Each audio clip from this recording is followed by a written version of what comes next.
भाग 4। जन्म और आरंभिक जीवन, वंश और परिवार। विक्रमादित्य का वंश। सम्राट विक्रमादित्य प्राचीन भारत के उन शासकों में गिने जाते हैं जिनका नाम इतिहास और लोककथाओं दोनों में अमर है। वे परमार वंश अथवा चंद्रगुप्त उपरांत क्षत्रिय वंशों से जुड़े माने जाते हैं। कई ग्रंथों में उन्हें उज्जैन के राजा गंधर्वसेन का पुत्र बताया गया है। उनके वंश की प्रमुख विशेषताएं थीं साहस और पराक्रम, धर्म और संस्कृति के प्रति गहरी आस्था, जनता के कल्याण के लिए समर्पण। परिवार की स्थिति। विक्रमादित्य का परिवार मालवा और उज्जैन के शासकों में गिना जाता था। उनके पिता एक योग्य और न्यायप्रिय शासक थे। उनकी माता धार्मिक और करुणामयी थीं, जिन्होंने बालक विक्रमादित्य को नैतिकता और धर्म का पाठ पढ़ाया। जन्म कथा। जन्म का समय। विक्रमादित्य का जन्म लगभग पहली शताब्दी ईसा पूर्व माना जाता है।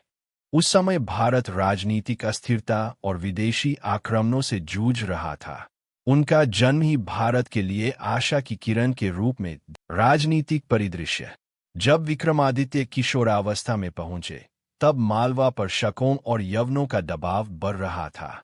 कई छोटे राज्यों ने राज्यारोहण और विस्तार। राजा विक्रमादित्य का जीवन उनकी युवावस्था तक एक तैयारी जैसा था।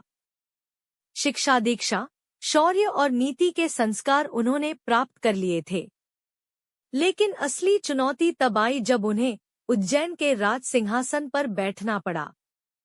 उस समय भारत शकों, यवनों और अन्य विदेशी आक्रमणकारियों से त्रस्त था। छोटे छोटे राज्य अपने अस्तित्व की रक्षा में लगे हुए थे। जनता को एक ऐसे शासक की आवश्यकता थी जो उन्हें सुरक्षा दे सके और गौरव लौटाए।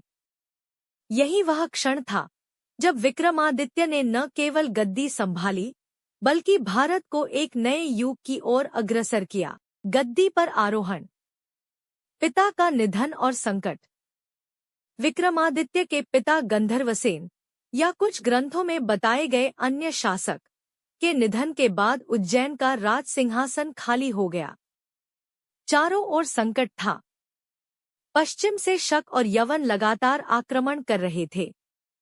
मालवा और राजस्थान में छोटे छोटे सरदार स्वतंत्रता की कोशिश कर रहे थे। जनता असुरक्षा और भय में जी रही थी। मंत्रिपरिषद ने सर्वसम्मति से बालक विक्रम को ही गद्दी पर बैठाने का निर्णय लिया। राजतिलक शकों से पहला संघर्ष, शकों का आक्रमण। राजतिलक के कुछ ही समय बाद पश्चिम से आए शक आक्रमणकारी साइथियंस ने उज्जैन और मालवा की सीमाओं पर हमला कर दिया। ये शक विदेशी योद्धा थे जो तेज घुड़सवारी और कठोर युद्धकला में निपुण थे। उनका लक्ष्य था मालवा की उर्वर भूमि और व्यापारिक मार्गों पर अधिकार करना। स्थानीय राज्यों में असुरक्षा थी, इसलिए शकों को लगा कि उज्जैन एक आसान शिकार होगा। लेकिन उन्हें नहीं पता था कि गद्दी पर बैठा युवा विक्रमादित्य कोई साधारण राजा नहीं है। युद्ध की तैयारी। शक आक्रमण की सूचना मिलते ही विक्रमादित्य ने त्वरित निर्णय लिया। मंत्रिपरिषद को बुलाकर रक्षा योजना बनाई। सीमाओं पर चौकसी बढ़ा दी। सैनिकों को संगठित किया, घुड़सवार और हाथी सेना को तैयार किया। स्वयं युद्धभूमि में जाने का निश्चय किया। उनके इस निर्णय से सैनिकों का मनोबल बहुत ऊंचा हो गया। पहला मोर्चा युद्धभूमि में विक्रमादित्य ने पहली बार अपने सामरिक कौशल का प्रदर्शन किया। उन्होंने सेना को 3 भागों में बांटा। घुड़सवार दल को शत्रु की घेराबंदी काटने का आदेश दिया। हाथी सेना को बीच में रखकर दुश्मन की पंक्तियों को तोड़ने की योजना बनाई। स्वयं अग्रिम पंक्ति में जाकर सैनिकों का नेतृत्व किया। विक्रम की वीरता। युद्ध के दौरान विक्रमादित्य तलवार हाथ में लेकर सीधे शकों के सरदार से भिड़ गए। उनका साहस देखकर शत्रु सैनिक हतप्रभ रह गए। विक्रम की एक के बाद एक वार से दुश्मन की पंक्तियां बिखरने लगी। सैनिकों ने जय विक्रम के नारे लगाए और दुगुनी शक्ति से लड़े। शकों की हार। लंबे संघर्ष के बाद शकों की सेना पीछे हटने लगी। विक्रम की रणनीति और साहस ने उन्हें परास्त कर दिया। अनेक शक सैनिक मारे गए और बाकी भाग खड़े हुए। शकों का सरदार भी युद्धभूमि से भाग निकला। यह विक्रमादित्य की पहली विजय थी, जिसने पूरे भारत में उनका नाम फैला दिया।